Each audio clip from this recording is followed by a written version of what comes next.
Om Purnamadah Purnamidam Purnat Purnamudachyate Purnasya Purnamadaya Purnameva Vasishyate. So welcome to our Saturday morning session. We had some break, actually, because of the new year and engagement of different natures. But now we can reorient ourselves and move forward. And now with the beginning of 2026, we are commencing the new Upanishad called Kathopanishad. This is very famous Upanishad. So let's understand the context of the Upanishad first. As we know, Vedas have 4 parts. The main part is called Sahita, which is the collection of all the mantras. Now, all the mantras like Rig Veda, Yajurveda, whatever, the total number of mantras, they vary. But Rig Veda has the maximum number of mantras. And then the second part is called Brahmana. Brahmana is basically what we call the explanation of karma or ritualistic activities which are performed according to the Vedic knowledge. So the mantras is the first part, and the second part explains the karma, the rituals, the activities which are to be performed according to Vedic requirements. That is called Brahman. Since these activities are normally performed by Brahmans, that is why that part is also called Brahman. Or it can be the other way around. Since this part is called Brahman, the people who perform those activities are also called Brahman. So this is how we can explain that. Third is Aranyaka. Aranyaka is those people who want to retire in jungles or in mountains in a very secluded life. And this part explains how they should live their life. So the karma kand is for those who are living in the world, those who are following the family life. And Aranyaka is for those who are following a monastic life, a secluded life. So those are the practices to be followed by those who live in mountains or jungles or in secluded places. They have to follow a particular method of living, and that is called Aranyaka. That has been described in third part of Veda, which is Aranyaka. Now, fourth part of Veda is called Upanishad. Upanishad is what we can call is the core of the philosophical side or core of the teachings of the Vedas. It is the culmination of all the meditation, karma kand, all the practices you follow. Then you come out with knowledge, and that knowledge is contained in Upanishads. So Upanishad is actually, we can call it the creme de la creme. It is like the makhan that comes out of churning of the milk. So this is Upanishad is the ultimate knowledge. Now, to my experience, to the extent I know, I have not seen the kind of knowledge which is enshrined in Upanishad anywhere in the world. It is, we call it a spirituality, but it is the deepest science man can aspire to reach. It is the science which I call it science of insensible and unintelligible. The things which we cannot sense with our sense organs and the things which we cannot understand with our intellect. It goes to that science which cannot be experienced with our sense organs or explained with our mental capability or intellectual prowess. So this is the kind of knowledge which is contained in Upanishads. And we know the Upanishad basically means sitting close to the teacher, so that close to the teacher is not only in the physical sense, but close to the teacher in emotional sense, that you become very close to the teacher, and then he is able to reveal you the truths of life. So that is how Upanishad word comes into being, that you become very close to your teacher, you become a confidant of the teacher. The teacher should have full trust in you, and because of that trust, he is revealing you the ultimate truth of life. So that is Upanishad. So these are the four parts of the Vedas, and Upanishad come in the last part. Now coming to Kathopanishad. Kathopanishad actually is part of Krishna Yajurveda. Yajurveda is divided into two parts, Shukla Yajurveda and Krishna Yajurveda. And Kathopanishad comes in Krishna Yajurveda. Now, there are two views here. That Kathvaj is Rishi who actually gave this, or gave the transcript of this knowledge, and that is why it is called Kathopanishad, Kat Upanishad. The other viewpoint is that there is a branch of Krishna Yajurveda which is called Katha, which is based on stories, Katha Upanishad, and that is why it is called Kathopanishad. But that doesn't matter. The fact is that this is part of Krishna Yajurveda, and it forms the part of Katha branch of Krishna Yajurveda. So that is where Kathopanishad is found. Now, Kathopanishad is very popular. Popular in the sense because this story is well known in India. A lot of people are also named as Nachiketa. And this is one Upanishad which is totally in the form of a story. Most of the Upanishads are in the form of a dialogue. Dialogue like the Mundak Upanishad is in the form of a dialogue between Sonak Rishi and Angira Rishi. Gita is a dialogue between Arjun and Krishna. This is a story which has been designed in a way which conveys the deepest knowledge of existence and life. And this story begins with a small child, a child who is very young. He is a teenager basically. And his curiosity increases once he sees his father, Udalak,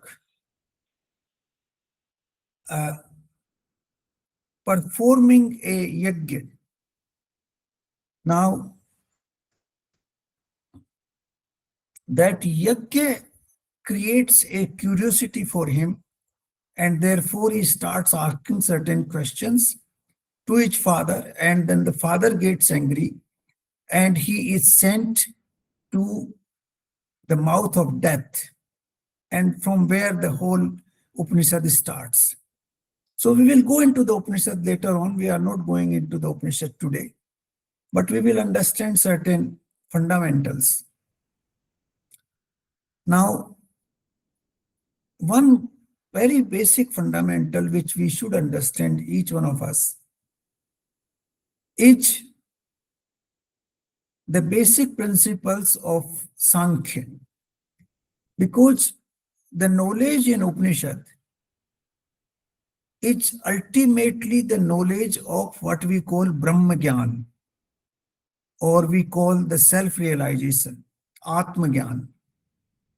We can call it Atma Gyan, we can call it Brahma Gyan, we can call it the ultimate truth, we can call it the supreme knowledge, we can call it the deepest science. But basically, it leads to the fact that things which are beyond our sense perception, beyond our intellectual explanation, have been explained in this knowledge. Now, here, a very fundamental truth has been explained in the form of 24 tattva, 24 elements of human being. How the human being acts with those 24 elements. Now, this is what we should understand. The human being is made of two parts. The first part is the consciousness, Chetana, which is like the core or the center. We have a core of a reactor in nuclear reactor. So that core is the Chetana. And all the surroundings is the body. Body is the surrounding which grows around that Chetana. Since the conception of a human being in the womb. So the Chaitanya is the core, and around that the body develops. And then it develops, it comes out of the womb, and then, we grow with time in this world. We keep eating certain things which add to our body. The food becomes our body. So it grows. Now those 24 elements which form the core of this body, we should understand them. We have glanced over them once, but let's understand them fully today, because then we will be able to understand the Upanishadic knowledge in a better way. We saw that there are the first element which is created is called Mahat Tattva. From the Avyakt, from the non-manifest power of the Supreme, the first element is called Mahat Tattva, which is the autumn of all autumns. That autumn is the beginning of what we call manifest universe. And from that autumn comes Ahankar, that is ego. Because without ego, you can't have individuality. The feeling of I, it is not ego in the worldly sense, but it is the feeling of I, the existence of the self. That feeling of I is the second part, which comes from Mahat Tattva, and then it gets divided into as many I's as the number of creatures exist in this world. So that I, knowledge of I, that feeling of I is the second element. And then we have what we call mind element. Mind element has mind, intellect, and chit. Chit is that fluctuating part of mind, which is closest to the Chetanya, closest to the soul. So these are, the elements which are invisible, intangible, insensible. We cannot see the mind, we cannot see the intellect. We can feel them, but we cannot see them. And then we should look at the 5 Tanmatras. The Tanmatras are the 5 branches that come out of what we call Mahat Tattva. Those 5 branches are basically in the form of physical nature. They give birth to physical nature, but the branches are not in themselves physical. So 5 Tanmatras, the first Tanmatra is the Shabd. The second is spars. The third is drashya or roop. The fourth is swad or taste. And the fifth is smell or gandh. So if we go into that order, that is the shabda, spars, roop, taste, swad, and gandh. These are the five tanmatras. These tanmatras are not physical. They are all in the form of abstract. Five sense organs, they come out of these five tanmatras. So now five tanmatras and five sense organs, that makes 10. Now these five sense organs are also, the sense organ is not the ear or not the nose. The power of the nose or the power of the ear, those are the power of those senses which are tangible. The sense organs are tangible, visible, but the power is still invisible. Power of taste, for example. Now you can say tongue is visible, but the power of taste is still invisible. So from these five tanmatras, so these five sense organs are coming into existence. From the power of the five sense organs, the five gross elements in the nature come into existence. The shabda gives rise to space, akash. The touch or the spars gives rise to vayu. The roop gives rise to agni. The ras gives rise to water. And gandh gives rise to earth. So the five tanmatras give rise to five senses of perception. And the power of those five senses, which is still invisible, gives rise to the five gross elements in nature. So that makes 15. Then we have five motor organs, or we call them, the karmendriya. We call them karmendriya. The five motor organs. So those five motor organs are again associated with these five tanmatras. Now,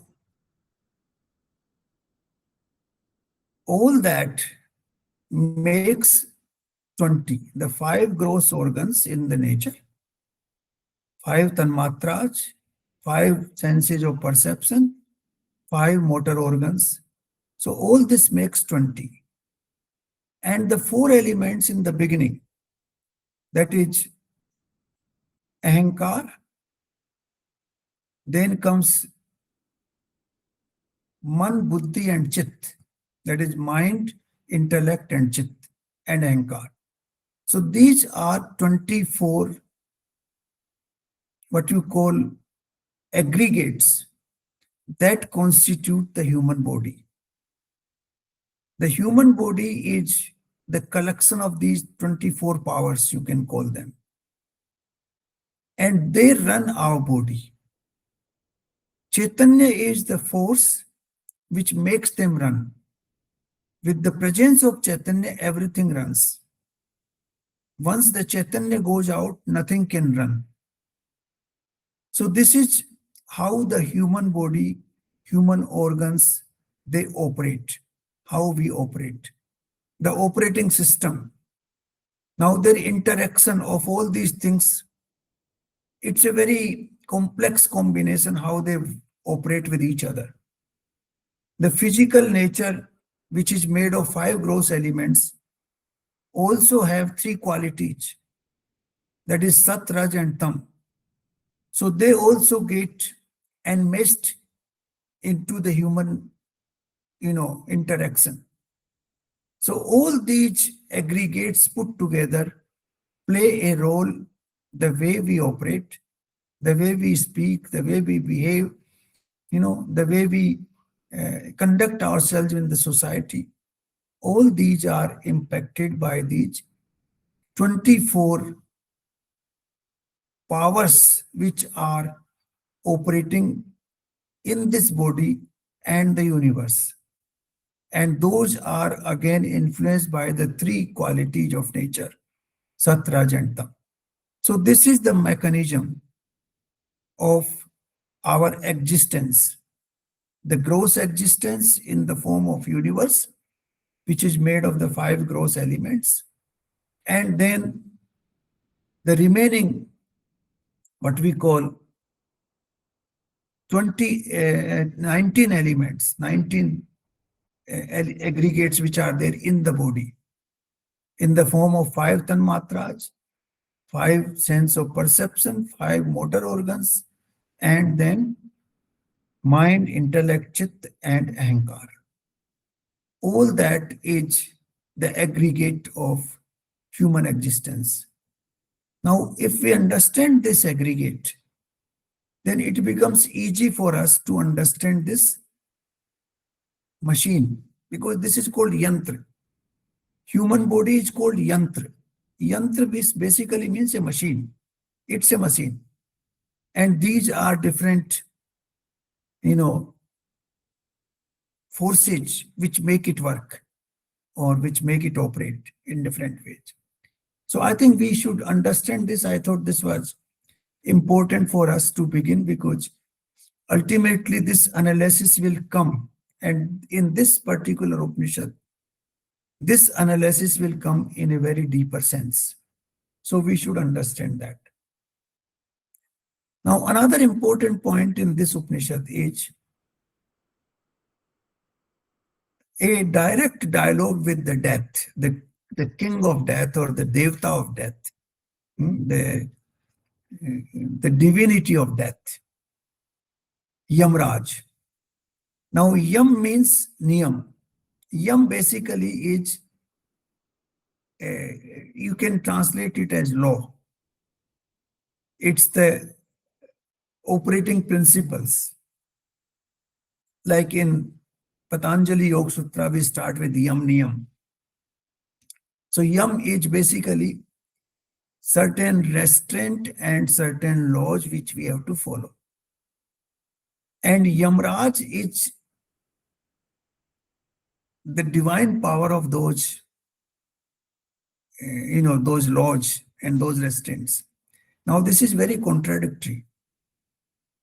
The divine power which is actually responsible for taking our life away is called Niyanta, is called the great regulator.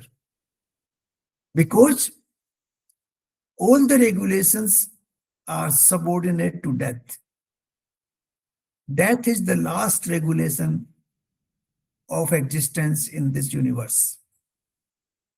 That means then you are consigned to the original 24 elements which we just discussed. So death is the most important regulatory framework in this universe.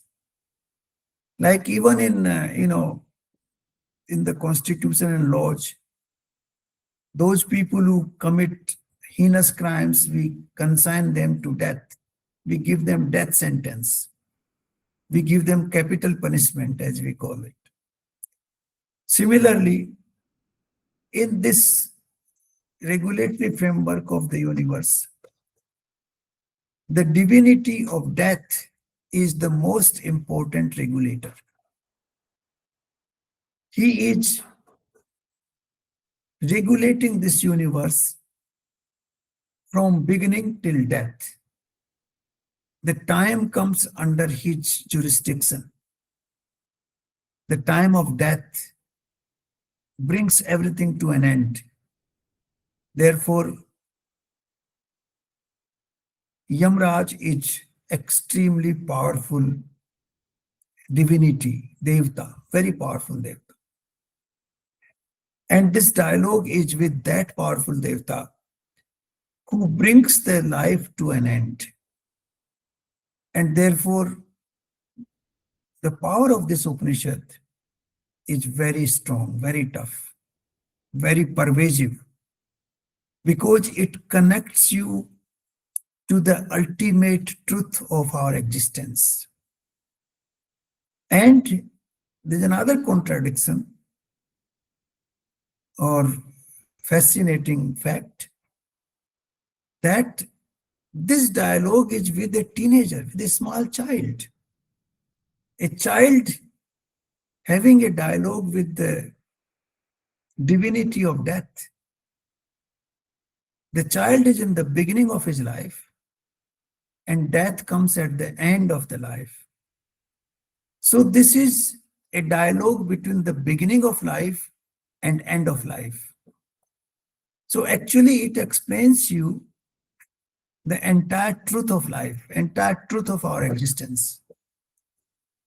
And that is why this Upanishad is very powerful and very popular.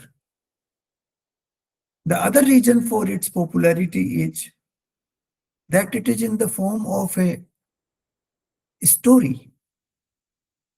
It appears like a story, and then easy to understand a story. It's easier than to understand the dialogue. Dialogue is between the two mature people. Here the story is, it is a story because on the one side, there's a child. On the other side, there is a, most powerful divine power in the universe. And that is why this is very, very important. So once a child understands the death, his life becomes easy. Then he has no fear of anything else. Because death is the ultimate fear. Everything, every other fear starts from death or originates from death. For example, the fear of hunger, the fear of falling sick. Now, these are fears which arise from the death. The ultimate consequence of hunger or illness will be the death. And therefore, that self-preservation or saving oneself from the death gives rise to the fear of hunger, gives rise to the fear of illness, that kind of thing. So all the fears that we have in life, they have their origin in the death. Once you have faced that death with brave heart, with all the strength at your power, then all other fears will disappear. Then you will not feel scared in life. And that is why this Upanishad is very, very significant. This dialogue is a dialogue between an innocent child and a very mature mind, a mature and divine mind, which is the regulator of this universe. So this makes it very interesting. This makes it very perfect as well, because the whole life is covered in the process. Another interesting aspect of this Upanishad is that Yamraj tries to persuade Nachiketa to accept the pleasures of life, to accept swarg, to accept other, pleasures which he can have in life. But the determination of this young child is so strong. He only wants ultimate liberation. He is not interested in intermediate solutions like swarg. So he says, no, I'm not interested in that. And he keeps moving forward. Determination of a child And then Yamraj finally is relenting. He is giving his teachings, the most fascinating teachings, the most deep science, the deepest science of our existence. He is explaining to a young child. So these are very fascinating aspects of this Upanishad. I thought we will discuss these aspects before we get into this wonderful text next session onwards. Now, we should understand one more facet before we close our session today, that ultimately all the Upanishads lead to the same destination. The destination is Brahma Gyan or Atma Gyan, but their paths are different. Their words are different. They are designed differently because all of us have different attitude to life. All of us have a different propensity to understand things. Some people understand X language, some people understand Y language, some people understand Z language. So these Upanishads tries to teach us the same ultimate destination through different paths, through different languages, through different, words. And the purpose is that it enables each one of us to adopt our own path. We can take the path which is described here or described in other Upanishad or described in Bhagavad Gita. Whatever path you want, you can choose. That freedom is given by these Upanishads. There are 108 Upanishads and they provide you 108 paths. So you can choose one of those paths, whichever you find, suitable for yourself. So there would be one path which we will see in this Kathopanishad. We have already seen, the path in Mundak, which is very direct, which is the path of a person who is mature, a person who is already, experienced life in certain ways. Then there is a path in, for example, Isavasya Upanishad, which is again in the form of, maturity, in the form of mature exposition of life. Here, it is both. In Kathopanishad, it is the path described to a child. So it contains both the little steps which a child needs to take, the temptations we face in life, and also the maturity which finally we experience ultimately. So this Upanishad contains, different facets which are unique to this Upanishad. And that is why it is very popular, it is very interesting and easy to understand. So we will go into the Upanishad next session onwards. And I hope this background, this introduction would be useful for each one of us. Thank you very much. And I wish you all a very, very wonderful 2026.